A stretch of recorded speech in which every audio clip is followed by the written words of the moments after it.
ವಿರುದ್ಧ ಧಿಕ್ಕಾರ ಕೊಡ್ತಾ ಇದ್ದೀವಿ. ಧಿಕ್ಕಾರ. ಉಳಿದ ವಿಷಯ ಎಲ್ಲ ಇದರಲ್ಲಿದೆ. ಓಕೆ, ಸ್ಟಾರ್ಟ್ ಮಾಡೋಣ. ಬೇಕೇ ಬೇಕು ನ್ಯಾಯ ಬೇಕು, ಬೇಕೇ ಬೇಕು ನ್ಯಾಯ ಬೇಕು, ಬೇಕೇ ಬೇಕು ನ್ಯಾಯ ಬೇಕು. ಬಿಬಿಎಂಪಿ ಅಧಿಕಾರಿಗಳು ಶ್ವಾನಗಳ ಮೇಲೆ ನಡೆಸುತ್ತಿರುವ ಮರಣ ಹೋಮದ ವಿರುದ್ಧ ಬಿಬಿಎಂಪಿ ಅಧಿಕಾರಿಗಳು ಶ್ವಾನಗಳ ವಿರುದ್ಧ ನಡೆಸುತ್ತಿರುವ ಮರಣ ಹೋಮದ ವಿರುದ್ಧ ಬೇಕೇ ಬೇಕು ನ್ಯಾಯ ಬೇಕು, ಬೇಕೇ ಬೇಕು ನ್ಯಾಯ ಬೇಕು, ಬೇಕೇ ಬೇಕು ನ್ಯಾಯ ಬೇಕು.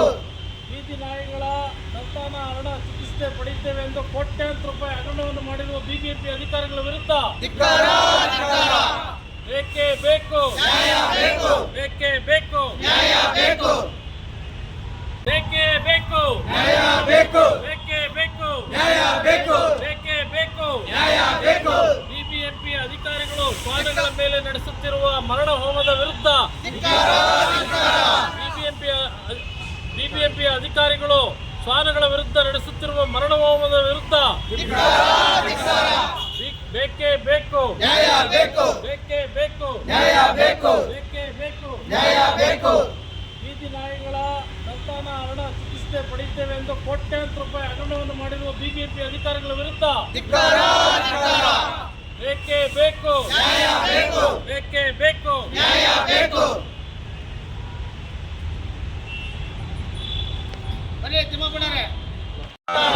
ನಾಯಿ ಹೆಸರಲ್ಲಿ ಭ್ರಷ್ಟಾಚಾರಕ್ಕೆ ಧಿಕ್ಕಾರ, ಧಿಕ್ಕಾರ. ನಾಯಿ ಕೊಂದು ಹಣ ತಿಂದು ಧಿಕ್ಕಾರ, ಧಿಕ್ಕಾರ, ಧಿಕ್ಕಾರ. ನಾಯಿ ಕೊಂದು ಹಣ ತಿಂದು ಧಿಕ್ಕಾರ, ಧಿಕ್ಕಾರ. ನಾಯಿ ಕೊಂದು ಹಣ ತಿಂದು ಧಿಕ್ಕಾರ, ಧಿಕ್ಕಾರ.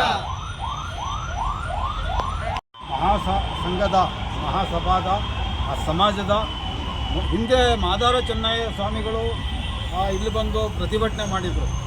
ಟೌನ್ ಹಾಲ್ ಮುಂದೆ ಮಾದಾರ ಚೆನ್ನಯ್ಯ ಸ್ವಾಮಿಗಳು ಕುಮಾರಸ್ವಾಮಿ 2ನೇ ಬಾರಿ ಮುಖ್ಯಮಂತ್ರಿ ಆಗಿದ್ದಾಗ ಬೀದಿ ನಾಯಿಗಳ ಮಾರಣ ಹೋಮ ಮಾಡೋ ಒಂದು ಆದೇಶ ಹೊರಡಿಸಿದಾಗ ಅದ್ರ ವಿರುದ್ಧ ಒಬ್ಬ ಮಾದಾರ ಚೆನ್ನಯ್ಯ ಸ್ವಾಮಿಗಳು ಪ್ರತಿಭಟನೆ ನಡೆಸಿದ್ರು. ಆಮರಣ ಅಂತ ಈ ಕಡೆ ಉಪವಾಸ ಕುಂತು ಅದನ್ನು ತಡೆಗಟ್ಟಿಸಿದ್ರು. ಸೊ ಆದಿಜಾಂಬವ ಏನು ಸಮಾಜ ಇದೆ ಅದು ಹೆಚ್ಚು ಕಡಿಮೆ ನಮ್ಮೆಲ್ಲರೂ ಒಂಥರ ನಾಯಿ ಪಾಡಿ ಆಗೋಗ್ಬಿಟ್ಟಿದ್ದೀವಿ. ಆ ಕಷ್ಟ ಅರ್ಥ ಆಗೋದು ಮೊದಲು ಆ ಸಮಾಜಕ್ಕೆ. ಆ ಸಮಾಜ ಯಾವತ್ತಿಗೂ ಒಂದು ಬೀದಿ ನಾಯಿಗಳ ಅಥವಾ ಯಾವುದೇ ಪ್ರಾಣಿಗಳ ಮೇಲಿನ ಹಿಂಸೆಯ ವಿರುದ್ಧ ನಿಂತಿದೆ, ಸದಾ ನಮ್ಮ ಜೊತೆಗಿದೆ. ಇವತ್ತು ನಮ್ಮ ಸೌಭಾಗ್ಯ, ನಮ್ಮ ಪುಣ್ಯ ಅನ್ಕೋಬೇಕು. ಆ ಸಮಾಜದ ಮುಖಂಡರಾದ ರಮೇಶ್ ಸಾಹೇಬರು ಇವತ್ತು ಬಂದಿದ್ದಾರೆ. ಅವರು ಇವತ್ತು ಸ್ವಾಮೀಜಿಯವ್ರು ಬರಬೇಕಾಗಿತ್ತು, ಆದಿಜಾಂಬವ ಬೃಹನ್ಮಠದ ಸ್ವಾಮೀಜಿಯವ್ರು ಬರಬೇಕಾಗಿತ್ತು. ಅವರ ಆರೋಗ್ಯ ಸರಿಯಿಲ್ಲ. ಅದರಿಂದ ಅವ್ರ ಪರವಾಗಿ ಮತ್ತು ಆ ಸಮಾಜದ ಪರವಾಗಿ ರಮೇಶ್ ಅವರು ಬಂದಿದ್ದಾರೆ. ಅವ್ರು ಮಾತಾಡಬೇಕು ಅಂತ. ಇಲ್ಲಿ ನೆರೆದಿರ್ತಕ್ಕಂಥ ಎಲ್ಲ ನನ್ನ ಹೋರಾಟಗಾರ ಮಿತ್ರರೇ, ಇವತ್ತು ಈ ಒಂದು ಪ್ರತಿಭಟನೆಯ ಉದ್ದೇಶ ಏನಪ್ಪ ಅಂತಂದರೆ, ಬೃಹತ್ ಬೆಂಗಳೂರು ಮಹಾನಗರ ಪಾಲಿಕೆಯಲ್ಲಿ ಇವತ್ತು ಏನು ನೀವು ನೋಡಿದ್ದೀರ, ಬೆಂಗಳೂರು ನಗರದಲ್ಲಿ ಬೀದಿ ನಾಯಿಗಳ ಒಂದು ಮರಣ ಹೋಮನ ಬಿಬಿಎಂಪಿ ಅಧಿಕಾರಿಗಳು ಆ ನಾಯಿಗಳ ಹೆಸರಲ್ಲಿ ಭಾಳ ದೊಡ್ಡ ಕೋಟ್ಯಾಂತರ ರೂಪಾಯಿ ಒಂದು ಹಗರಣವನ್ನು ಮಾಡಿದ್ದಾರೆ. ಇದನ್ನೆಲ್ಲ ಬಯಲಿಗೆ ತರಬೇಕು ಅನ್ನೋ ಒಂದು ದೃಷ್ಟಿಯಿಂದ ಇವತ್ತು ನಾವು ಈ ದಿನ ನಾವೆಲ್ಲ ಇವತ್ತಿಲ್ಲಿ ಪ್ರತಿಭಟನೆ ಮಾಡಬೇಕು ಅಂಥೇಳಿ ನಾವೆಲ್ಲ ಇಲ್ಲಿ ಗ್ಯಾದರ್ ಆಗಿದ್ದೇವೆ. ಸೊ ಅದರಿಂದ ಯಾವ್ಯಾವ ರೀತಿ ಒಂದು ಹಗರಣಗಳು ಮಾಡಿದ್ದಾರೆ ಅಂತ ಅನ್ನೋದಾದರೆ, ಬಿಬಿಎಂಪಿ ನಾಯಿಗಳನ್ನ ಕರ್ಕೊಂಡೋಗಿ ಸಂತಾನ ಹರಣ ಮಾಡ್ತೀವಿ ಅಂತ ಹೇಳಿ ಯಾವುದೇ ಸಂತಾನ ಹರಣ ಮಾಡ್ದೇ ನಾಯಿಗಳನ್ನು ಬೇರೆ ಏರಿಯಾಗಳಿಂದ ಇನ್ನೊಂದು ಯಾವುದೋ ಏರಿಯಾಗಳಿಗೆ ಶಿಫ್ಟ್ ಮಾಡಿ ಸುಮಾರು 30-40 ಕಿಲೋಮೀಟರ್ ದೂರಕ್ಕೆ ಶಿಫ್ಟ್ ಮಾಡಿ ನಾಯಿಗಳ ಮರಣ ಹೋಮವನ್ನು ಮಾಡೋದಕ್ಕೆ ಇವತ್ತು ಬಿಬಿಎಂಪಿ ಅಧಿಕಾರಿಗಳು ಶಾಸನ ಬರೀತಾ ಇದ್ದಂಥ ಒಂದು ಪರಿಸ್ಥಿತಿನ ನಿರ್ಮಾಣ ಮಾಡಿದ್ದಾರೆ. ಹಾಗೆ ಈ ಸಂದರ್ಭದಲ್ಲಿ ಇವತ್ತು ಬಿಬಿಎಂಪಿ ಅಧಿಕಾರಿಗಳು ಇನ್ಫ್ರಾಸ್ಟ್ರಕ್ಚರ್ ಮಾಡಬೇಕಾಗಿದೆ. ಶ್ವಾನಗಳ ಒಂದು ಏನು ಸಂತಾನಹರಣ ಚಿಕಿತ್ಸೆಗೋಸ್ಕರ ಅದೇನು ಮಾಡದೇನೆ ಒಂದು ದೊಡ್ಡ ಬೈಲಿನಲ್ಲಿ ಅದು ಏನು ಮಾಡೋಕ್ಕೆ ಹೋಗಿ ಈ ಥರ ಅವೈಜ್ಞಾನಿಕ ಒಂದು ರೀತಿಯನ್ನು ನಡ್ಕೊಳ್ತಾ ಇದ್ದಾರೆ. ಅದನ್ನು ಕೂಡ ಖಂಡಿಸಿ ಇವತ್ತು ನಾವೆಲ್ಲ ಪ್ರತಿಭಟನೆ ಮಾಡಬೇಕು ಅಂತ ಹೇಳಿ ನಾವು ಇವತ್ತು ಹಮ್ಮಿಕೊಂಡಿದ್ದೀವಿ. ಸೊ ಬಂದಿರತಕ್ಕಂಥ ಎಲ್ಲ ನಮ್ಮ ಪ್ರತಿಭಟನಾ ನಿರತರಿಗೆ ನಾನು ಮೊದಲು ಸ್ವಾಗತ ಕೋರ್ತಾ, ಈಗ ಬಿಬಿಎಂಪಿಯ ಅಧಿಕಾರಿಗಳ ವಿರುದ್ಧ ಏನು ಈ ಒಂದು ಪ್ರಾಣಿ ಅನಿಮಲ್ ಇವರಿದ್ದಾರೆ, ಅನಿಮಲ್ ಹಸ್ಬೆಂಡ್ರಿ ಮಿನಿಸ್ಟ್ರಿ ಆದ ಡಿವಿಷನ್ ಅವರು ಇವತ್ತು ಈ ಒಂದು ಕೃತ್ಯದಲ್ಲಿ ಭಾಗಿಯಾಗಿದ್ದಾರೆ ಅಂತ ಹೇಳಿ ಅವ್ರ ವಿರುದ್ಧ ನಾವು ಇವತ್ತು ಪ್ರತಿಭಟನೆ ಮಾಡಬೇಕು ಅಂತ ಹೊರಟಿದ್ದೀವಿ. ಈಗ ನಾನು ಸ್ಲೋಗನ್ ಕೂಗ್ತೀನಿ ಬಂಧುಗಳೇ, ಧಿಕ್ಕಾರ ಧಿಕ್ಕಾರ. ಪರವಾಗಿ ಒಂದು ಹೋರಾಟ, ಅದೊಂದು ಬಹುಶಃ ಅವರ ಜೀವನ ಪೂರ್ತಿ ಹೋರಾಟ ಮಾಡಿದ್ದಾರೆ. ಅವರು ಈ ಪ್ರಕರಣದಲ್ಲಿ ಇದು ಮಾಡಿ ಈ ಅನ್ಯಾಯ ವಿರುದ್ಧ ದಾಖಲೆಗಳನ್ನು ಸಂಗ್ರಹ ಮಾಡಿ ಮನವಿ ಕೊಡ್ತಾ ಇರೋದವರು. ಅವರೊಂದೆರಡು ಮಾತಾಡ್ತಾರೆ. We are very unhappy with the way the program is being run by the municipality in Bangalore. They are not abiding by the rules or the Gazette notification of 2023. There should have been mass awareness programs all across the city. There should be people being deputed to look after conflicts.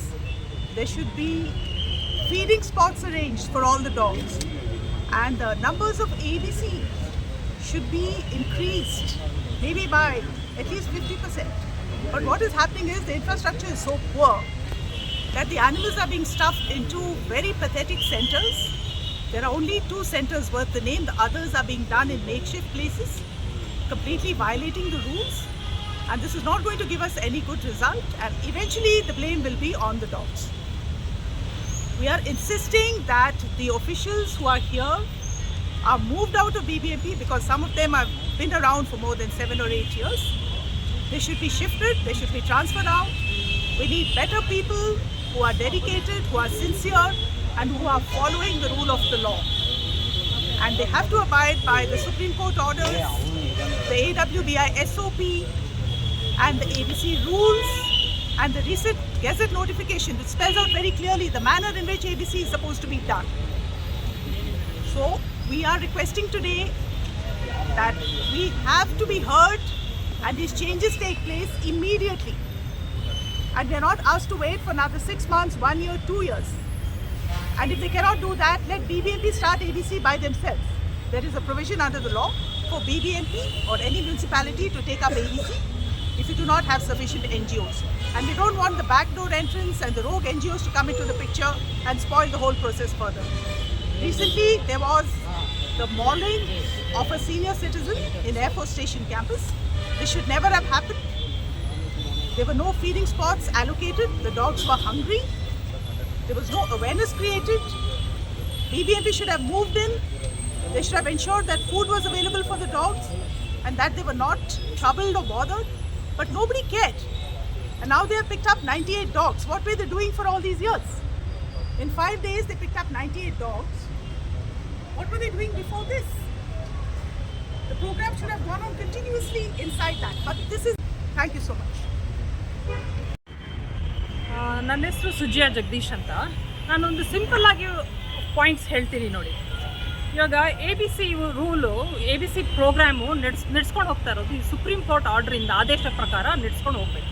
Okay, AWBIನವರು ಅವರು ABC rules 2023 ಗೆಜೆಟ್ನಲ್ಲೂ pass ಮಾಡಿದ್ದಾರೆ. ಇಂತಿಂಥ rules ಇದೆ, ಹೀಗೆ ನಿಯಮಗಳಿದೆ, ಅದನ್ನ ಸರಿಯಾಗಿ ಮಾಡಿಕೊಂಡು follow ಮಾಡಿಕೊಂಡು ಮಾಡಿ ABC ಪ್ರೋಗ್ರಾಮ್ ಮಾಡಿ ಅಂತ ಹೇಳ್ತಾ ಇದ್ದಾರೆ. ಸೊ ನಾವು ಫಸ್ಟ್ ಆಫ್ ಆಲ್ ನಾವು ಹೇಳೋದು, ನನಗೆ ಫಸ್ಟ್ ಪ್ರಾಬ್ಲಮ್ ಏನಿದೆ ಅಂದರೆ ಇನ್ಫ್ರಾಸ್ಟ್ರಕ್ಚರ್ ಪ್ರಾಬ್ಲಮ್. ಓಕೆ, ನಮ್ಮದು 8 ಝೋನ್ಸ್ನಲ್ಲಿ ಇನ್ಫ್ರಾಸ್ಟ್ರಕ್ಚರ್ ಸರಿಗೆ ಕೊಟ್ಟಿಲ್ಲ. ಹೆಂಗೋ ಒಂದು ಫುಟ್ಪಾತ್ ಮೇಲೆ ಒಂದು ಕಟ್ಸಿರೋ ಒಂದು ಇನ್ಫ್ರಾಸ್ಟ್ರಕ್ಚರು ಇರೋದು ಒಂದು 2-3 ಇನ್ಫ್ರಾಸ್ಟ್ರಕ್ಚರ್ ಸರಿಗಿದೆ. ಮಿಕ್ಕಿದೆಲ್ಲ ಕಂಪ್ಲೀಟ್ ಡ್ಯಾಮೇಜ್ಡ್ ಇನ್ಫ್ರಾಸ್ಟ್ರಕ್ಚರ್ ಇದೆ. ಅಲ್ಲಿ ಪೂರ್ತಿ ಇದು ಕಮ್ಯುನಿಟಿ ಕೆನಲ್ಸ್ನಲ್ಲಿ ಹಾಕಿ ನಾಯಿಗಳನ್ನ ತುಂಬ್ತಾರೆ. ನಾಯಿಗಳೆಲ್ಲ ಕಾಯಿಲೆ ಬೀಳುತ್ತೆ, ಒಂದಕ್ಕೊಂದು ಕಚ್ಚಾಡಿಕೊಂಡು ಅದು ಹೊರಗಡೆ ಬರೋಷ್ಟಕ್ಕೆ ಕಾಯಿಲೆ ಬಿದ್ದು ಸತ್ತೋಗ್ತಾರೆ. ಇದು ಯಾಕೆ ಮಾಡಿಸ್ತಾ ಇರೋದು ನಾವು ಪ್ರೋಗ್ರಾಮು? ಇದು ಆ್ಯನಿಮಲ್ ವೆಲ್ಫೇರ್ಗೋಸ್ಕರ ಅಂತ ಮಾಡಿಸ್ತಾ ಇರೋದು. ಓಕೆ, 10 ಕೋಟಿ 12 ಕೋಟಿ ಅಷ್ಟು ಖರ್ಚು ಮಾಡ್ತಾ ಇದ್ದೀವಿ. ಏನಕ್ಕೆ? ನಮ್ಮ ನಾಯಿಗಳು ಬದುಕಬೇಕು, ಅದಕ್ಕೆ ಒಂದು ಲೈಫ್ ಇರಬೇಕು ಅಂತ, ಅದೂ ಒಂದು ಲಿವಿಂಗ್ ಕ್ರೀಚರ್. ನಾನು ಹೇಳ್ತೀನಿ ನೋಡಿ, ಒಂದು ಇವಾಗ ಏನಂತಾರೆ ಇದು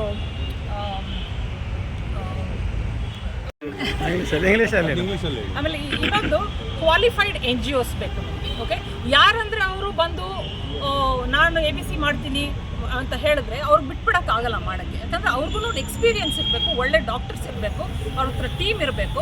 ಓಕೆ, ಸುಮ್ಮನೆ ದುಡ್ಡಿದೆ ಇದರಲ್ಲಿ ನಾವು ಮಾಡ್ತೀವಿ ಅಂತ ಹೇಳಿ ಬಂದು ದುಡ್ಡು ಮಾಡ್ಕೊಳ್ಳೋಕ್ಕಲ್ಲ ನಾವು ಹೇಳಿರೋದು. ನಮ್ಮ ನಾಯಿಗಳಿಗೆ ಸರಿಯಾದ ಆಪ್ರೇಷನ್ ಮಾಡಿ ಬಿಡಿ ನೀವು, ಅಷ್ಟೇ ನಾವು ಕೇಳ್ಕೊತಾ ಇರೋದು. ಓಕೆ, ಆಮೇಲೆ ಅಫಿಷಿಯಲ್ಸು ಏನು ಅವ್ರದ್ದೇನು ಕರ್ತವ್ಯ? ಬಂದು ನಿಂತ್ಕೊಂಡು ಅಲ್ಲಿ ಆಪ್ರೇಷನ್ಸ್ ನಡೀತಾ ಇರೋದು. ಅಸಿಸ್ಟೆಂಟ್ ಡೈರೆಕ್ಟರ್ಸ್ ಇದ್ದಾರೆ, ಎಲ್ಲ ಝೋನ್ಗೂ ಒಂದೊಂದು ಡೈರೆಕ್ಟರ್ಸ್ ಇದ್ದಾರೆ. ಅವ್ರು ನಿಂತ್ಕೊಂಡು ಸೂಪರ್ವೈಸ್ ಮಾಡಲಿ. ಅವ್ರು ಏನಕ್ಕೆ ಇರೋದು, ಅವ್ರ ಕೆಲಸನೇ ಅದು. ಬಂದು ನೋಡಬೇಕು, ಒಂದೊಂದು ಸರ್ಜರಿನೂ ಸರಿಯಾಗಿ ಮಾಡ್ತಾ ಇದ್ದಾರಾ ಏನು ಅಂತ ತಿಳ್ಕೊಬೇಕು. ಅವರು ಅದೂ ಮಾಡ್ತಾ ಇಲ್ಲ. ಅವರು ಸಂಬಳ ಮಾತ್ರ ತಗೊತಾ ಇದ್ದಾರೆ. ಓಕೆ, ಆಮೇಲೆ ಇದು ಲ್ಯಾಕ್ ಆಫ್ ಅವೇರ್ನೆಸ್ ಅಂತ ಹೇಳಿದ್ರಲ್ಲ ನವೀನ ಅವರು, ಅದನ್ನು ಪಬ್ಲಿಕ್ಗೆ ನಾಯಿಗಳ ವಿಷಯ ಒಂದೂ ಹೇಳ್ಕೊಟ್ಟಿಲ್ಲ. ಒಂದು ಪಬ್ಲಿಸೈಸ್ ಮಾಡಿ ಅಂತ ನಾವು ವರ್ಷಾನುಗಟ್ಲೆಯಿಂದ ಕೇಳ್ತಾ ಇದ್ದೀವಿ. ಟಿ ವಿಲಿ ಹಾಕಿ ಹೇಗೆ ಒಂದು ನಾಯಿಗಳಿಗೆ ಎಲ್ಲಿ ಆಹಾರ ಇಡಬೇಕು ಏನು ಅಂತ ಒಂದು ಇದು ಮಾಡಬೇಕು, ಅವೇರ್ನೆಸ್ ಬಿಲ್ಡ್ ಮಾಡಬೇಕು ಪಬ್ಲಿಕ್ಕಿಗೆ.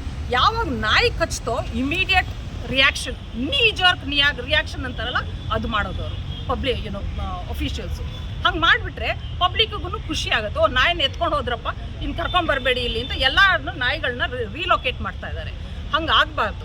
Okay, relocation it's not correct. Okay, ಹಂಗಾಗಬಾರ್ದು. ಆಮೇಲೆ ಇವಾಗ ನಾಯಿಗಳಿಗೆ ಊಟ ಹಾಕಬೇಡಿ ಅಂತ ಸುಮಾರು ಜನ ಹೆಂಗಸರಿಗೆಲ್ಲ ದೊಡ್ಡ ಕಾಲ್ ಹಿಡ್ಕೊಂಡು ಬಂದು ಹೊಡೆಯೋದು ಪಬ್ಲಿಕ್. ಯಾಕೆ ಹಂಗಾಗಬೇಕಿತ್ತು? ನಮ್ಮ BBMP ಅಫಿಷಿಯಲ್ ಸರಿಯಾಗಿ ಮಾಡ್ತಾ ಇಲ್ಲ ಅವ್ರ ಕೆಲಸ. ಅವೇರ್ನೆಸ್ ಬಿಲ್ಡ್ ಮಾಡಬೇಕಿತ್ತು. ಫೀಡಿಂಗ್ ಸ್ಪಾಟ್ಸ್ ಇಲ್ಲಿದೆ ಅಂತ ತೋರಿಸ್ಕೊಡ್ಬೇಕು. ಅವಾಗ ಪಬ್ಲಿಕ್ಕೂ ಅರ್ಥ ಮಾಡ್ಕೊತಾರೆ. ನಾಯಿಗಳಿಗೆ ಊಟ ಇಲ್ಲದ್ರೆ ಅದಕ್ಕೆ ಹಸುಗೆ ಏನು ಮಾಡತ್ತೆ? ನೀವು ಹಸು ಇದ್ಕೊಂಡು ಇರೋಕ್ಕಾಗತ್ತಾ? ನಾವು ಎಷ್ಟು ದಿನಗಳು ಊಟ ಹಾಕ್ಲಿಲ್ಲದ್ರೆ ಮನುಷ್ಯರಿಗೆ ಅಟ್ಯಾಕ್ ಮಾಡೋದು ಚಾನ್ಸಸ್ಸು ಇದೆ. ನಾವು ಅಂಡರ್ಸ್ಟ್ಯಾಂಡ್ ಮಾಡ್ಕೊಬೇಕು, ಡಾಗ್ ಬಿಹೇವಿಯರ್ ಏನು ಅಂತ ಅಂಡರ್ಸ್ಟ್ಯಾಂಡ್ ಮಾಡ್ಕೊಬೇಕು. ಇವರೆಲ್ಲ ತುಂಬ ಜನ ಆ್ಯನಿಮಲ್ ಹಸ್ಬೆಂಡ್ರಿಯಿಂದ ಡಾಕ್ಟರ್ಸ್ ಬಂದಿದ್ದಾರೆ BBMPಗೆ. ಅವರು ವೆಟರ್ನೇರಿಯನ್ಸು. ಅವ್ರಿಗೆ ಅರ್ಥ ಆಗಬೇಕು ನಾಯಿಗಳದ್ದು ಬಿಹೇವಿಯರ್ ಏನು, ಅದ್ರದ್ದು ಏನು ಮಾಡಬೇಕು ಅಂತ. ಅವ್ರು ಏನೂ ಇಲ್ಲ, ಸುಮ್ಮನೆ ಬರೋದು, ಅವ್ರದ್ದು ಬುಕ್ ಸೈನ್ ಹಾಕೋದು, ಅಲ್ಲಿ ಅಟೆಂಡು ಮಾಡೋದಿಲ್ಲ. ಕೇಸಸ್ ಹೆಂಗಾಯಿತು, ನಾಯಿಗಳು ಕರನೆಲ್ಲ ಬಿಚ್ಕೊಂಡು ಸ್ಟಿಚಸ್ ಬಿಚ್ಕೊಂಡು ಓಡಾಡ್ತಾ ಇದೆ. ಅದ್ರದ್ದು ನಮಗೆ ರಿಪೋರ್ಟ್ ಇಲ್ಲ. ಯಾಕೆ ಹಿಂಗಾಯಿತು ಅಂತ ಒಂದು ರಿಪೋರ್ಟ್ ಕೊಟ್ಟಿಲ್ಲ ನಮಗೆ BBMP ಅನ್ನೋರು. ನಾವು ಎಲ್ಲ ಕಡೆಗೂ ಎಲ್ಲ ಆಫೀಷಿಯಲ್ಸ್ಗೂ ಬರ್ದಾಯಿತು. ಕಮಿಷನರ್ ಸಾರ್ಗೂ ಎಲ್ಲ ನಾವು ಕೊಟ್ಟಾಯಿತು, ಲೆಟರ್ಸ್ ಎಲ್ಲ ಕೊಟ್ಟಾಯಿತು. ಅದಕ್ಕೆ ಒಂದಕ್ಕೂ ಉತ್ತರ ಇಲ್ಲ, ಒಂದಕ್ಕೂ ಯಾವ ಇದನ್ನು ಅವ್ರಿಗೆ ನಮ್ಮದು ಪ್ರಾಬ್ಲಮ್ಸ್ನ ಸಾರ್ಟ್ ಔಟ್ ಮಾಡ್ತಾ ಇಲ್ಲ. ಇಲ್ಲಾಂದರೆ ನಾವು ಯಾಕೆ ಈಗ ರಿಪೀಟೆಡ್ ಆಗಿ ಬಂದು ಅವ್ರಿಗೆ ಕೇಳಬೇಕಾಗಿರೋದು ಹೇಳಿ? ಯಾಕೆ ಬೇಕಿತ್ತು? ಅವ್ರು ನೀಟಾಗಿ ಅವ್ರ ಕೆಲಸ ಮಾಡ್ಕೊಂಡು ಹೋಗಲಿ. ಎಷ್ಟು ಕ್ರೋರ್ಸ್ ಖರ್ಚು ಮಾಡ್ಕೊತಾ ಇದ್ದಾರೆ, ಅದಕ್ಕೆ ಸರಿಯಾಗಿ ನ್ಯಾಯವಾಗಿ ಅವರು ನಮಗೆ ನಾಯಿಗಳನ್ನ ಸರಿಯಾಗಿ ಆಪರೇಷನ್ ಮಾಡಿ ಕೊಡಲಿ. ಓಕೆ, ಅಷ್ಟೇ ನಾವು ಕೇಳ್ಕೊತಾ ಇರೋದು. ಮೇಡಮ್, ಈಗ ಏನು ರೂಲ್ಸ್ಗಳಿದಾವೆ, ಏನು ವೈಲೇಷನ್ ಮಾಡ್ತಿದ್ದಾರೆ ನೋಡಿ. ಇವಾಗ ರೂಲ್ಸ್ ಇರೋದು ಫಸ್ಟ್ ಆಫ್ ಆಲ್ ಒಂದು ABC ಸೆಂಟರ್ಸ್ನ ಸರಿಯಾಗಿ ಕಟ್ಟಬೇಕು. ಓಕೆ, ಈ ಸರ್ಟಿಫಿಕೇಟ್ ಕರೆಕ್ಟಾಗಿ ಸರ್ಟಿಫಿಕೇಟ್ ಇರೋದು, ಪ್ರಾಜೆಕ್ಟ್ಸ್ ರೆಕಗ್ನಿಷನ್ ಇರೋ NGOಸ್ ಮಾತ್ರ ಎಂಪ್ಲಾಯ್ ಮಾಡ್ಕೊಬೇಕು. ಓಕೆ, ಆಮೇಲೆ ಇವಾಗ ನಾಯಿಗಳನ್ನ ಕರ್ಕೊಂಡೋಗಿ ಇಡ್ತಾರಲ್ಲ, ಆ ಸೆಂಟರ್ ಸರಿಗಿರಬೇಕು. ಡಾಕ್ಟರ್ಸ್ಗೆ ಒಳ್ಳೆ ಎಕ್ಸ್ಪೀರಿಯನ್ಸ್ ಇರಬೇಕು, ಯಾರಂದ್ರೆ ಅವ್ರು ಮಾಡೋದಲ್ಲ. ನಾಯಿಗಳನ್ನ ಎಲ್ಲಿ ಹಿಡಿತಾರೋ ಅಲ್ಲೇ ಹಿಡಿದಾಗ ಅಲ್ಲೇ ತೊಗೊಂಡೋಗಿ ಬಿಡಬೇಕು. ಆಮೇಲೆ ಆರ್ಗನ್ ಕೌಂಟಿಂಗ್ ಅಂತ, ಆಪ್ರೇಷನ್ ಆದಮೇಲೆ ಆರ್ಗನ್ ಕೌಂಟಿಂಗ್ ಅಂತ ಇರುತ್ತೆ, ಅದಕ್ಕೊಂದು ಕಮಿಟಿ ಮಾಡಬೇಕು. ಈ ಮಾನಿಟ್ರಿಂಗ್ ಕಮಿಟಿ ಅಂತ ಒಂದಿದೆ. ಓಕೆ, ನಾವೆಲ್ಲ ಮೀಟಿಂಗಿಗೆ ಕರೀತಾರೆ, ಅದೆಲ್ಲ ಬರ್ಕೊತಾರೆ, ನಮ್ದು ಇನ್ಪುಟ್ ಎಲ್ಲ ತೊಗೊತಾರೆ. Very good. ನಾವು ಖುಷಿಲಿ ನಮ್ಮ ಕಮಿಷನರು, ಸ್ಪೆಷಲ್ ಕಮಿಷನರ್ ಎಲ್ಲ ನಮ್ಮ ಇನ್ಪುಟ್ ತೊಗೊತಾರಪ್ಪ ಅಂತ ನಾವೆಲ್ಲ ಖುಷಿಯಲ್ಲಿ ಬರ್ತೀವಿ. ಕೊನೆಯಲ್ಲಿ ನೋಡಿದ್ರೆ ಯಾವುದೇ ಇಂಪ್ಲಿಮೆಂಟೇಷನ್ ಇಲ್ಲ. ಅವ್ರಿಗೆ ಏನು ಬೇಕೋ ಅವ್ರು ಮಾಡ್ಕೊತಾ ಇದ್ದಾರೆ ಅಷ್ಟೇ. ಓಕೆ, ನಮ್ಗೆ ಅವ್ರು ಕರೆಕ್ಟಾಗಿ ನ್ಯಾಯವಾಗಿ ನಾವು ಹೇಳೋದು ವೈಲೇಷನ್ ಮಾಡ್ತಿರೋದು ಯಾವ್ದಾದ್ರು BBMP ಅದೇ ಇವಾಗ ಹೇಳಿಲ್ಲ, ಇನ್ಫ್ರಾಸ್ಟ್ರಕ್ಚರ್ ಸರಿಗಿಲ್ಲ. ಇವಾಗ ಟೆಂಡರ್ದು ಒಂದು ಹಾಕಿದ್ದಾರೆ, ಪೇಪರ್ಸ್ ಹಾಕಿದ್ದಾರೆ. ಅದರಲ್ಲಿ ಸುಮಾರು ಪಾಯಿಂಟ್ಸು ಇಲ್ಲೀಗಲ್ ಆಗಿ ಡ್ರಾಫ್ಟ್ ಮಾಡಿದ್ದಾರೆ. ಅದನ್ನ ನೀವು ರೀಡ್ರಾಫ್ಟ್ ಮಾಡಬೇಕು ಅಂತಲೂ ಹೇಳ್ತಾ ಇದ್ದೀವಿ. ಓಕೆ, ಆಮೇಲೆ ಇನ್ನೊಂದು ದೊಡ್ಡ ವಿಷಯ ಅಂದರೆ ಒಂದು ಮೈಕ್ರೋ ಚಿಪ್ಪಿಂಗ್ ಮಾಡ್ತೀವಿ ಅಂತ, ಅದಕ್ಕೊಂದು 6 ಕೋಟಿನ ಸೈಡಿಗೆ ಎತ್ತಿಟ್ಟಿದ್ದಾರೆ. ಯಾಕೆ ಬೇಕು ಮೈಕ್ರೋ ಚಿಪ್ಪಿಂಗ್ ಹೇಳಿ ನೀವು? ನಮ್ಮ ಬೀದಿ ನಾಯಿಗಳಿಗೆಲ್ಲ ಇರೋದು ಮೈಕ್ರೋ ಚಿಪ್ಪಿಂಗ್. ನೀವು ಯಾವುದೇ ಡಾಕ್ಟರ್ ಕೇಳಿ, it's only for pet animals and for breeder dogs only. First of all ಈ ಬೀದಿ ನಾಯಿಗಳಿಗೆ ಊಟ ಇಲ್ಲದೆ ಒದ್ದಾಡ್ತಾ ಇದ್ದಾವೆ. ಓಕೆ, ಅದಕ್ಕೂ ಇವಾಗ ಮೈಕ್ರೋ ಚಿಪ್ಪಿಂಗ್ ಮಾಡ್ತೀವಿ ಅಂತ ಶುರು ಮಾಡಿದ್ದಾರೆ ಗಲಾಟೆ. ಯಾಕೆ ಬೇಕಿತ್ತು? ನೀವು ಫಸ್ಟ್ ನ್ಯಾಯವಾಗಿ ABC ಮಾಡ್ಕೊಂಡು ಹೋಗಿ ನಮ್ಮ ನಾಯಿಗಳನ್ನ ಬದುಕಿಸ್ಕೊಡಿ, ಒಂದೆರಡು ಊಟ ಹಾಕಿ. ನಿಮ್ಮ ಮೈಕ್ರೋ ಚಿಪ್ಪಿಂಗು ಇದು ಬೇಡ ನಮಗೆ. ಓಕೆ, ಅಷ್ಟು ಕೇಳ್ಕೊತಾ ಇದ್ದೀವಿ. Thank you so much. ಏನು ಮಾಡ್ತಾರೆ, ಅವುಗಳ ಪಾಲಿಗೆ ಪ್ರಳಯ. ಅದು ಹೊಸ ಏರಿಯಾಗೆ ತಗೊಂಡು ಹೋದಾಗ ಅವ್ಕೆ ಊಟ ಸಿಗಲ್ಲ, ನೀರು ಸಿಗಲ್ಲ, ಬೇರೆ ನಾಯಿಗಳ ಜೊತೆಗೆ ಫೈಟ್ ಮಾಡಬೇಕು, ಮನುಷ್ಯನ ಕ್ರೌಡ್ ಜೊತೆ ಫೈಟ್ ಮಾಡಬೇಕು. ಅದು ಇವತ್ತು ಈ ಮೊನ್ನೆ ಆಗಿದ್ದ ಘಟನೆ. BBMP ಅಧಿಕಾರಿಗಳ ಅಲ್ಲಿಯ ನಾಯಿ ABC ಮಾಫಿಯಾ ಯಾರಿದ್ದಾರೆ, ಒಬ್ಬ ರೌಡಿಗಳಿದ್ದಾರೆ, ಮಾಫಿಯಾದವರು. ಅವರು ಇವರಿಗೆ ಪಾರ್ಟಿ ಕೊಡ್ತಾರೆ, ಡ್ಯಾನ್ಸ್ ಮಾಡ್ತಾರೆ, ಅಧಿಕಾರಿಗಳಿಗೆ ಡ್ರಿಂಕ್ಸ್ ಕೊಡ್ತಾರೆ. ಆ ಟೆಂಡರ್ ಹಿಡಿಯೋದೇ ಒಂದು ದೊಡ್ಡ ಇದು. ಆಮೇಲೆ ಎಲ್ಲೂ ಆಪ್ರೇಷನ್ ಮಾಡಲ್ಲ, ನಕಲಿ ಬಿಲ್ ಹಾಕ್ತಾರೆ. ಯಾವ ನಾಯಿನೂ ಹಿಡಿಯಲ್ಲ, ಯಾವ ನಾಯಿನೂ ಆಪ್ರೇಷನ್ ಮಾಡಲ್ಲ, ನಕಲಿ ಬಿಲ್ ಹಾಕ್ತಾರೆ, ಲೂಟಿ ಹೊಡಿತಾರೆ. ಇದೇ ಮೂಲ ಕಾರಣ ಅಷ್ಟೇ. ಇವ್ರು ಯಾರಾದರೂ ಪ್ರಾಣಿಗಳ ಮೇಲೆ ದಯೆ ತೋರಿಸಿದ್ರೆ ಯಾರಾದರೂ ನಾಯಿಗಳಿಗೆ ಕುಡಿಯೋಕ್ಕೆ ನೀರು ಆಪ್ರೇಷನ್ ಆಗಿರೋ ಎಲ್ಲ ನಾಯಿಗಳನ್ನ ತಗೊಂಡೋರು ಸಾಯಿಸ್ತಾರೋ ಅಥವಾ ಹೊರಗಡೆ ಬಿಡ್ತಾರೋ ಗೊತ್ತಿಲ್ಲ. ಆಪ್ರೇಷನ್ ಆಗದಿರೋ ಮರಿ ಹಾಕದೇ ಇರೋ ನಾಯಿನ ತಂದು ಬಿಡ್ತಾ ಇದ್ದಾರೆ.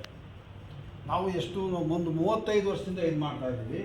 ಪ್ರತಿ 2 ಇಯರ್ಸ್ಗೆ ಒಂದ್ಸಲ 3 ಇಯರ್ಸ್ಗೆ ಒಂದ್ಸಲ ಆಪ್ರೇಟೆಡ್ ಡಾಗ್ಸ್ ಎಲ್ಲ ನಾಪತ್ತೆ ಆಗ್ತವೆ. ಆಪ್ರೇಷನ್ ಆಗದಿರೋ ನಾಯಿಗಳು ಏರಿಯಾದಲ್ಲಿ ತಂದು ಬಿಡ್ತಾ ಇದ್ದಾರೆ. ಇದೇನೆಂದರೆ ಒಂದು ಬೀದಿ ನಾಯಿಗಳ ಪ್ರಾಬ್ಲಮ್ ಇದ್ದಷ್ಟು ಇನ್ಯಾರೋ ಯಾರಿಗೆ ಲಾಭನೋ ಗೊತ್ತಿಲ್ಲ ನಮಗೆ.